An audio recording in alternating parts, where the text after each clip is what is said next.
이번 탄핵을 겪으면서 대한민국 정치가 근본적으로 이제 판이 바뀌어야 된다라는 생각을 하신 분들이 많을 겁니다. 지금까지 한 3, 4년 동안의 기간을 살펴보면 여야의 극한 대립인데 그것도 정책이나 어떤 이념을 가지고 대립하는 것보다는 오히려 서로를 감옥 보내려고 하고 방탄하려고 하고 이런 문제 때문에 서로 극한 대립이 있었는데 저는 이거는 굉장히 생산적이지도 않고 정치가 교착 상태에 빠지는 그런 상황이 됐다 이렇게 보고요. 최근에 트럼프발 경제 위기라든지 아니면 중국의 과학기술 강국으로의 부상에 따른 우리나라의 수출 경쟁력 저하 같은 경우에는 이거는 여야를 막론하고 이제 대처하지 않으면은 국내 정치에서 이기는 게 문제가 아니라 국제 경쟁에 도태될 위기에 대한민국이 빠져 있습니다. 그렇기 때문에 이 상황에서는 판을 완전히 바꿔야 되고 선진국에서 자라온 세대, 대한민국이 선진국이 된 이후에 자라온 세대 입장에서 완전히 다른 대한민국을 만들어야 된다. 그래서 글로벌 마인드가 있고 이공계 출신인 저 이준석이 경쟁력이 있다고 생각합니다.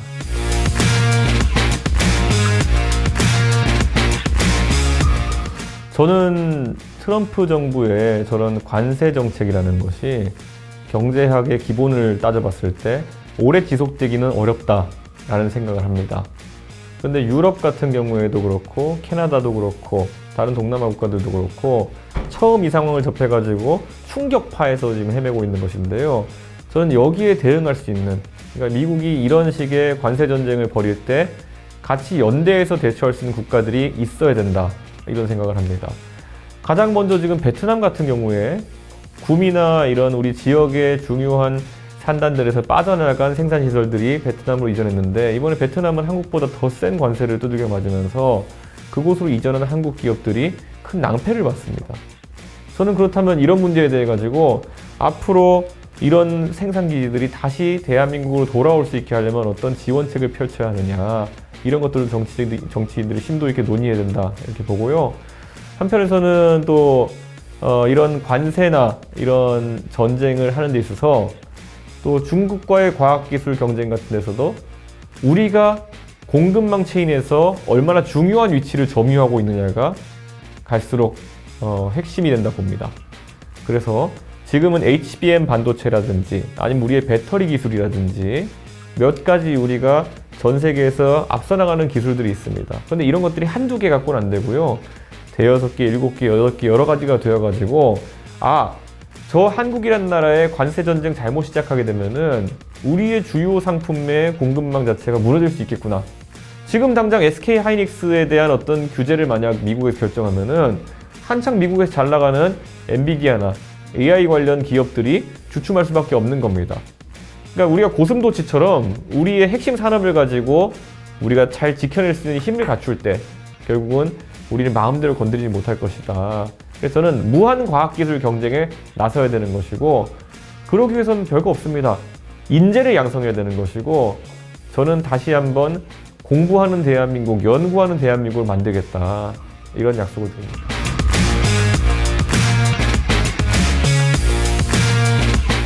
저는 제가 여의도라는 공간에서는 이 공간은 사실 서울대 나온 잘난 사람들, 서울대 법대 나온 사람들 이런 사람들이 본인이 주류라고 생각하는 그런 공간입니다.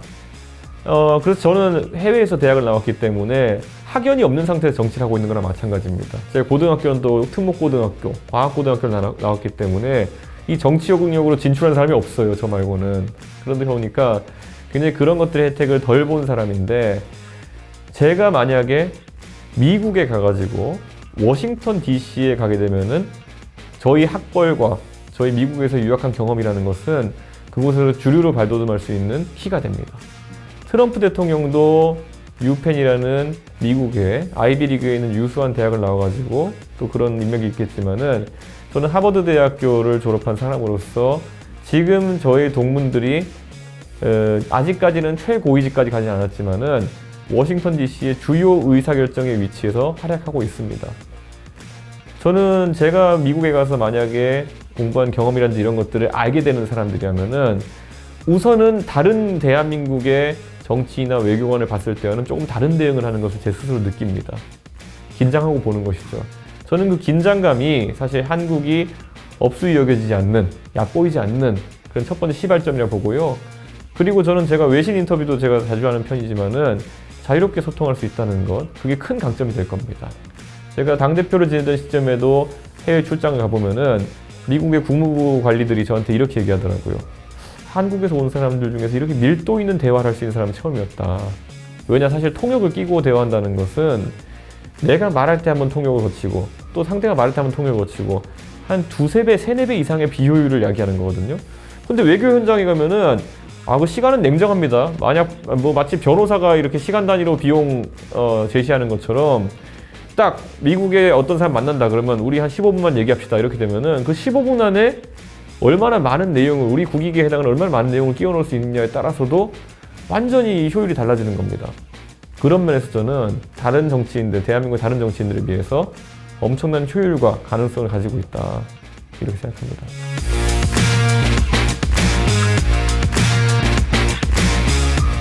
저는 이 윤석열 정부 들어가지고 사실 재정이 굉장히 안 좋아진 건 사실입니다.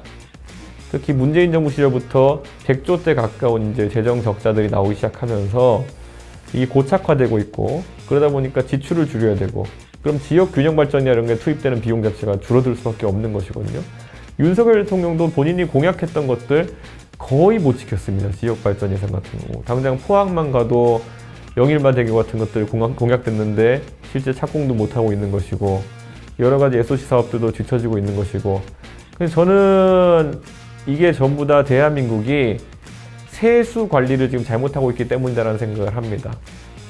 자, 우리나라에서 거둘 수 있는 세금이라는 것은 사실 일정량이 있는데, 지난 한 15년 가까운 기간 동안에 과잉복지가 이제 시작되었다는 말을 드려야 될 것 같아요. 대한민국에서 예를 들어서 의료보험 같은 것만 따져본다 하더라도요, 전 세계 어느 나라를 가도 MRI가 거의 기본적인 진료 수단이 되는 나라는 없습니다. MRI 기기라는 것은 엄청난 고가이고, MRI를 찍는 행위는 상당히 고급의 의료 행위로 이렇게 치부되거든요. 대한민국에서는 문재인 케어라는 것을 확대하겠다는 그 말 이후로 우선 가면 MRI부터 찍자고 합니다. 근데 우리가 낼 때는 그게 급여 적용돼가지고 얼마 안 되는 거지만은 그 기관은 나중에 몇십만 원씩 이제 비용을 지불해야 되는 것이거든요. 건강보험에서. 그런 것들이 사실 선심 쓰듯이 과잉 지출이 여기저기 만연하다는 겁니다. 의료보험 관련해가지고 여러 가지 보장성을 늘리면서 진료 행위에 따른 효과가 확실하지 않은 것들에도 많이 지금 돈이 나가고 있고요. 저는 이런 부분에 대해 가지고 과감한 지출 구조 조정이 필요하다라는 생각을 합니다. 그래서 어느 정도 복지의 축소 같은 것들도 우리가 검토해야 되고요. 이것이 정치인으로서는 굉장히 어려운 이야기고 반발이 있을 것도 예상하지만, 이것을 조정하지 않으면 우리가 지방 발전을 위해서 또 미래를 위해 투자할 돈 자체가 부족해지는 겁니다. 저는 이런 부분에 대해서 강하게 얘기할 거고요.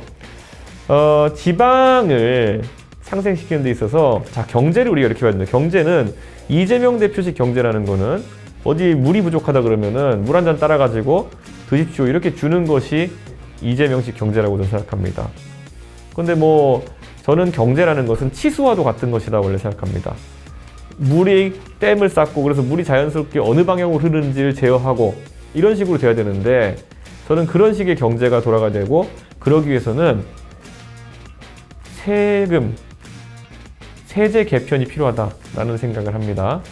자, 세제 개편의 방향성은 이렇습니다. 지금은 우리나라에서 법인세 같은 경우에는 국세가 10에 해당하고 지방의 국세의 10%, 그러니까 1 정도를 줍니다. 그래서 기업을 예를 들어서 지자체가 유치한다고 해도 세수가 늘어나는 양이 얼마 되지 않습니다. 그렇기 때문에 사실 기업 유치를 위한 경쟁 같은 것들이 격화되지 않고 있고, 또 한편으로는 기업을 유치할 수 있는 수단도 없습니다. 기업에 당근 제시할 때 뭔가 깎아줄게 아니면 뭘 지원해줄게 이런 것이 들어가야 되는데, 국세가 10이기 때문에, 나라가 결정하는 게 10이기 때문에 1 갖고 아무리 조정해봤자 그렇게 하기 어렵다는 거죠. 그런데 이게 미국 같은 데는 연방제이기 때문에 주별로 상당한 자치권이 보장돼 있고, 그래서 최근에 유명한 일론 머스크 같은 경우에는 그 로켓 쏘는 스페이스X라는 기업을 미국의 캘리포니아에서 텍사스로 이제 이전을 합니다. 근데 그 이유가 캘리포니아가 환경 규제가 많기 때문이고, 두 번째로는 법인세나 이런 조항들이 훨씬 더 비싸기 때문이거든요. 그러니까 결국 아까 치수라고 제가 얘기했던 것처럼 규제와 그리고 세수를 통해서 어떻게 경쟁하느냐에 따라 가지고 지방으로 기업이 가게 할 수 있는 겁니다. 노무현 정부 때는 인위적으로 기업을 들여다가 갖다 심었죠. 거의 식민사업 하듯이 심었죠, 그냥. 근데 저는 그게 아니라 이제는 자연스럽게 물기를 터가지고 저기 가가지고 기업하면 좋겠구나 라는 식을 전환해야 되고, 아까 제가 그럼 국세 10에 해당하는 법인세를 조정한다 그랬는데 그 법인세를 7 정도로 줄이는 겁니다. 그럼 나머지 원래 3 정도에 해당하는 공간이 있는데 이것을 지방의 자율에 맡기는 겁니다.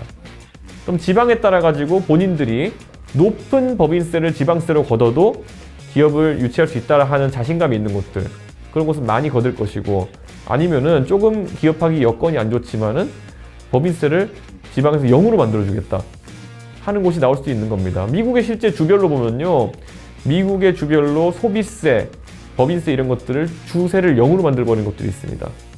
그런 것들은 기업 유치하기 경쟁에서 좋은 거죠.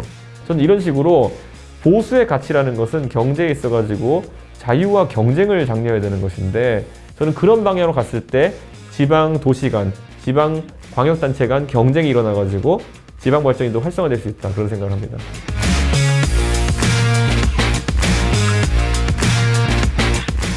저는 지방에 있어가지고 지방이 상생하기 위해서는 우선 소멸되어가는 군들이나 이런 지역에 대해 가지고 적극적인 투자를 해야 된다, 이런 생각합니다. 근데 그 중에서 가장 중요한 것은 교육입니다.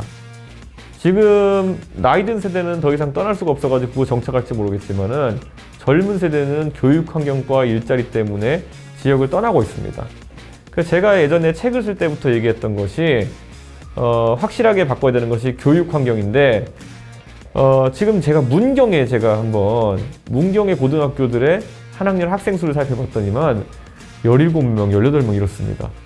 근데 고등학교 학생이 한 학년에 17명, 18명이면은 이것은 정상적으로 수업을 진행하기도 어렵고, 다양한 수업을 제공하기도 어렵고, 그리고 무엇보다도 그 학교를 졸업해가지고 다양한 인맥과 사회생활을 경험하기도 어려운 겁니다.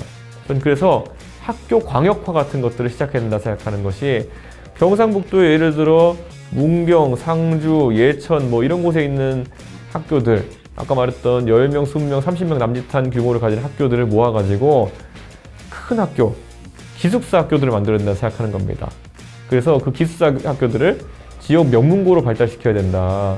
그렇게 하면은 저는 지역에서 아이를 키우는데 사교육에 의존하지 않아도 되고 여러 가지 좋은 환경이 마련되면은 인구가 다시 지역으로 갈 수 있다라는 생각하고 있거든요. 저는 그래서 이런 균형 발전을 위해서라도 교육시설을 재구성해가지고 그런 인구 소멸 지역에 배치하는 것이 중요하다, 그런 생각을 하고 있습니다.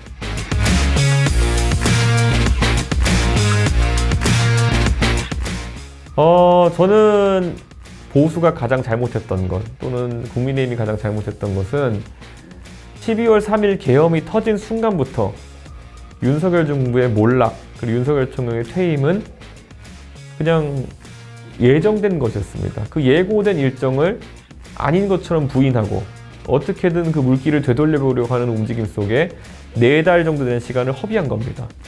그 4달의 허비한 시간 때문에 지금 당장 대통령 선거가 40일 앞으로 다가왔는데 정말 일사불란한 대오로 이재명 대표에 대한 대응을 하는 상황도 안 생기고 있는 거거든요.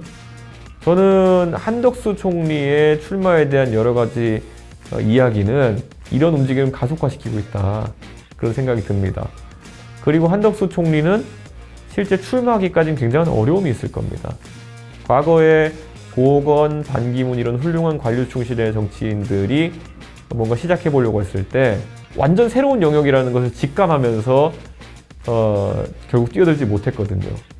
사실 그분들의 실력이나 아니면 업적으로 봤을 때는 충분히 대한민국의 대통령을 하셔도 되는 실력의 소유자들인데 결국 자잘한 논란들을 넘어서지 못했던 기억이 있습니다. 저는 한덕수 총리님은 반기문이나 고건 같은 분들보다 더 짧은 시간을 두고 여기에 도전하신다면은 더 위험하다, 그런 생각하고 있어서 지금 호사가들이 말을 많이 하고 또 국민의힘의 일부 세력이 그분을 끌어들이려고 하는 건 알지만 실제 실현되기는 어려울 것이다, 이렇게 봅니다.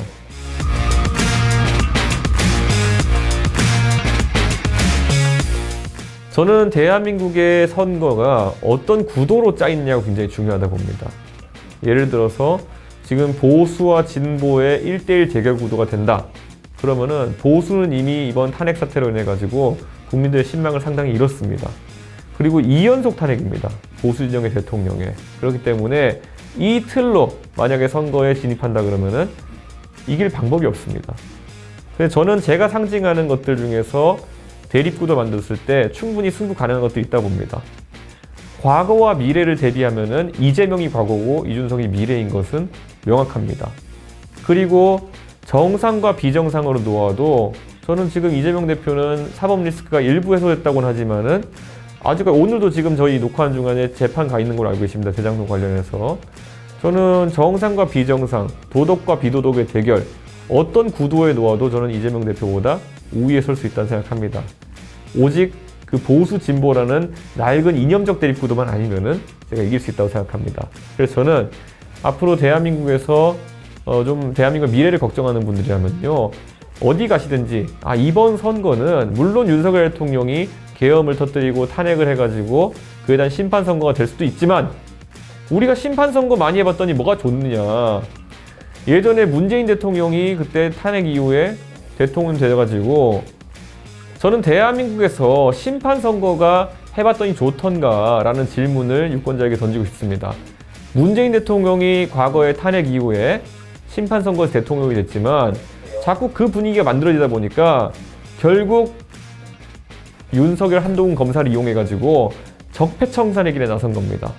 저는 대한민국의 유권자들에게 이런 말씀 드리고 싶습니다.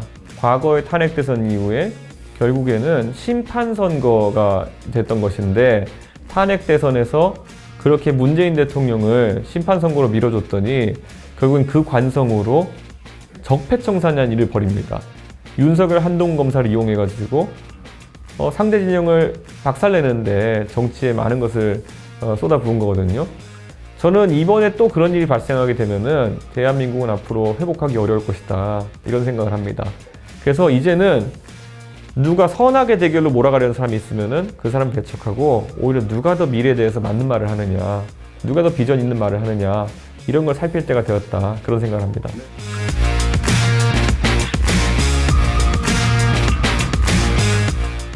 저는 법률가들이 항상 바라보는 것은 과거입니다. 과거에 있었던 일을 바탕으로 해가지고 그것이 나쁘냐 아니면 좋냐를 이제 판가름하는 것이 법학의 영역이라고 생각하는데요. 저 같은 이공계 출신, 또 과학을 공부했던 사람 같은 경우에는 가설을 세웁니다. 가설을 세우고 이것을 검증하기 위한 노력을 계속하면서 지식을 만들어내고 진실을 탐구하는 것을 즐기는 사람들이거든요. 저는 대한민국의 미래를 놓고 여러 가지 제안을 던질 수 있는 그런 사람들이 정치해야 되는 것이고, 이공계적인 마인드가 있는 사람에게 그 기회가 열려야 된다, 이렇게 봅니다. 사실 한 20년 전부터 중국이라는 국가가 고도 성장을 겪으면서 또 이공계 분야에서 괄목할 만한 성장을 거둔 데에는 그 이면에 중국의 정치 지도자들이 대부분 이공계 출신이라는 데 있습니다. 그 사람들은 법학을 전공하거나 이런 사람들보다는 수리과학과로 치수를 해봤다든지 아니면 화학공학과를 나왔다든지 애초에 한 40-50년 전부터 공산당의 조류가 그랬기 때문에 적어도 이공계열에 대한 이해가 있는 사람들이기 때문에 이런 기술 기반 성장에 대해서 관점을 가질 수 있었던 겁니다. 저는 대한민국도 이제 중국과의 과학기술 패권 경쟁이라는 것이 녹록지 않다는 것을 알아야 됩니다. 이거를 뚫어내기 위해서는 대한민국에서도 이공계 출신 지도자가 필요하다 생각합니다.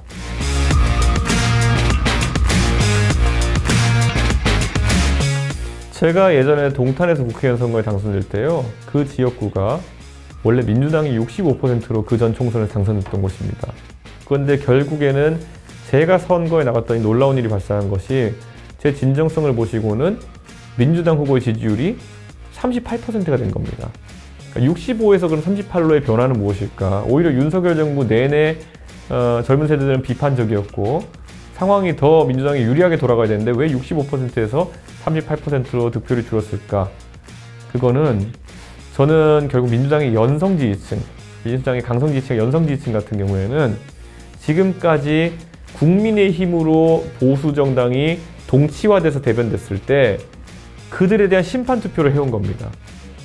민주당이 좋아서가 아니라 사실 국민의힘은 도저히 찍지 못하기 때문에 그 반대편에 있는 민주당을 찍었던 것인데, 개혁신당의 저 이준석이 동탄에 출마해가지고 미래에 대한 이야기를 하고 비전을 이야기하니까 저 정도면 표를 주면 되겠다 해가지고 오히려 65%의 민주당에서 26%, 27%가량이 떨어져 나온 것이고, 국민의힘은 35% 남짓 받던 곳이었는데 17% 정도가 떨어져 나와서 제가 합쳐서 42% 정도 성적이 나온 거거든요.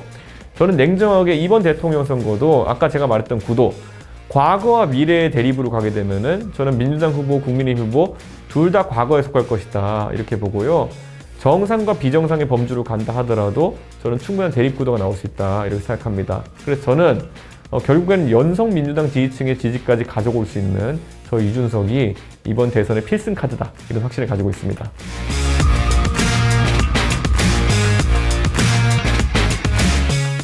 저는 대한민국의 지금 경제 위기가 심각하다고 생각합니다. 근데 이 경제 위기의 본질은 지금 일반적인 대중이 가처분 소득이 너무 줄어들었다는 데 있습니다. 봉급은 늘지 않는데 봉급을 받아가지고 먼저 세금 내고, 그 다음에 의료보험이나 아니면은 연금과 같은 준조세 성격의 비용을 내고, 그 다음에 주택담보대출 갚고 나면은 남는 돈이 적어가지고 소비를 할 수가 없다는 게 지금 문제입니다. 그래서 이재명 대표 같은 포퓰리스트는 여기에다가 25만 원을 줄게, 그러면 가처분 소득이 늘어나는 거 아니야? 이런 얘기를 하지만 사실 25만 원의 재원이라고 하는 결국 세금이기 때문에 조산모사가 될 가능성이 높습니다. 그래서 저는 대한민국의 일반적인 대중의 가처분 소득, 그러니까 쓸 수 있는 돈을 늘리기 위해서는 세금에 해당하는 부분도 일정 부분 감세가 필요하고요. 그리고 국민연금, 이번에 개혁한다고 했지만 사실 모수 조정하면서 4% 정도 더 내게 만들었습니다. 저는 이런 것들도 조정이 돼야 된다 봅니다. 이런 여야의 야합을 인해 가지고 미래 세대에게 부담을 떠넘기는 국민연금도 조정돼야 된다 보고, 건강보험 같은 것도 저는 너무 지금 과잉 보장이 되어 있는 부분들이 있습니다.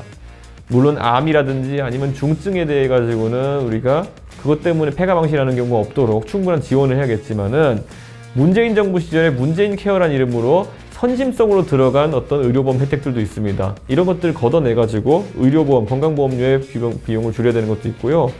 주택담보대출을 저리대출로 할 수 있는 방법들을 만들어야 되는 겁니다. 국채금리 등으로 조달할 수 있는 정책 자금을 만들어가지고 실제 지금 수도권에 있는 젊은 세대 같은 경우에는 집을 산 경우에 예를 들어 과거 한 몇 년 전까지만 하더라도 6, 70만 원, 7, 80만 원을 이자로 내던 사람들이 지금은 150만 원씩, 200만 원씩 내는 사람들이 허다합니다. 그만큼 소득이 줄었는데 어떻게 밖에 나가 소비할 금액이 남겠습니까? 그래서 저는 주택담보대출의 금리도 안정화하는 것이 굉장히 중요하다. 그래서 이 대한민국의 가처분 소득을 늘리는 정책을 하겠다는 말씀드립니다.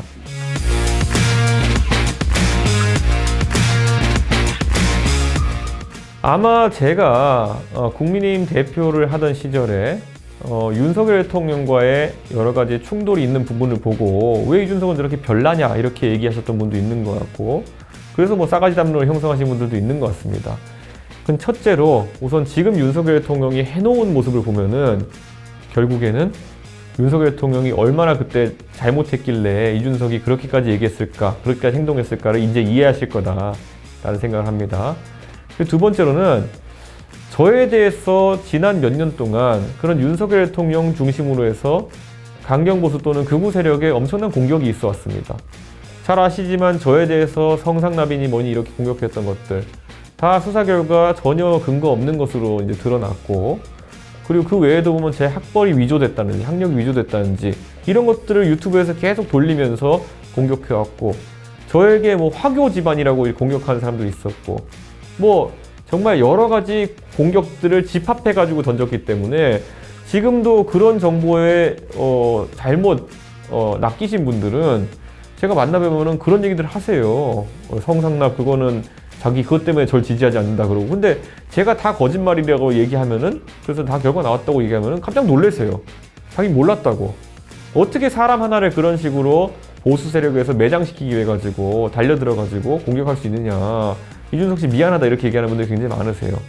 저는 지금도 그런 생각인 게, 제가 사실 대구 경북 지역에서 굉장히 뭐 저희 집안이 칠곡에 가면은 알아주는 집안인데, 거기서 어릴 때부터 가정교육 받아오고 이렇게 올라오면서 어떻게 제가 일반적인 사람보다 그런 부분에서 못한 사람이 되었겠습니까? 그런데 그런 어떤 굉장히 유튜브 공간이나 이런 데서의 낙인 찍기라든지 아니면은 이미지 깎아내리기식 공격 때문에 제가 소비된 부분이 있다면은 이제 다시 그런 부분을 정리된 부분을 살펴보시고 혹시 잘못된 정보 때문에 그런 인식을 가지신 게 아닌가 생각해 보셨으면 좋겠습니다. 네.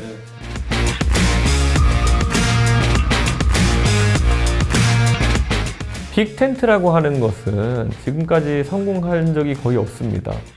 심지어 제가 봤을 때는 빅텐트를 친 시간조차도 없습니다. 이게 모여가지고 각자 대통령 하고 싶은 머리 굵은 사람들이 어떤 원칙에 따라서 힘을 모을 것이며 어떻게 그 절차를 진행할지 누가 그것의 중심에 설지마저도 명확하지 않습니다. 그렇기 때문에 이거는 오히려 얘기가 나오면 나올 때마다 얼마 남지 않은 조기 대선에 시간 낭비를 하는 상황이 된다. 저는 처음에 개헌 논의가 시작될 때도 개헌하는 건 좋고 저도 하고 싶은데 지금 시간도 얼마 없는데 개헌 논의가 모든 걸 잡아먹어 버리면은 그건 이재명 대표가 웃는 길이다. 그걸 알아야 된다. 이렇게 얘기했는데 그때 제 말 안 듣더니만은 결국 시간 낭비만 한 꼴이 됐거든요. 저는 마찬가지로 이 빅텐트라는 것도 호사가들의 이야기일 뿐 현장에서는 이루어지기 어렵다 생각하고요. 세대 교체는 이제 피할 수가 없습니다. 전 세계적인 조류를 봤을 때 자, 프랑스의 마크롱 대통령 같은 사람도 30대 대통령이 됐고 캐나다의 트리도 총리, 뉴질랜드의 아던 총리 그 외에도 보면 뭐 굉장히 서구에서는 40대 총리나 이런 사람들이 많이 나오고 있거든요. 저는 국가의 지도자가 이제 젊어져야 된다는 것에 국제적인 트렌드가 있다고 봅니다. 대한민국이 그 트렌드에서 뒤처지지 않았으면 좋겠다. 대한민국은 지금 대통령 후보로 정말 선거도 지위에서 이겨보고 제 선거도 어려운 선거를 이겨보고 정책적으로도 제가 토론 자리에 나가서 많이 이야기해보고 많이 준비되어 있는 40대 후보가 존재한다. 그게 바로 저 이준석이다. 이런 말씀을 드리고 싶습니다.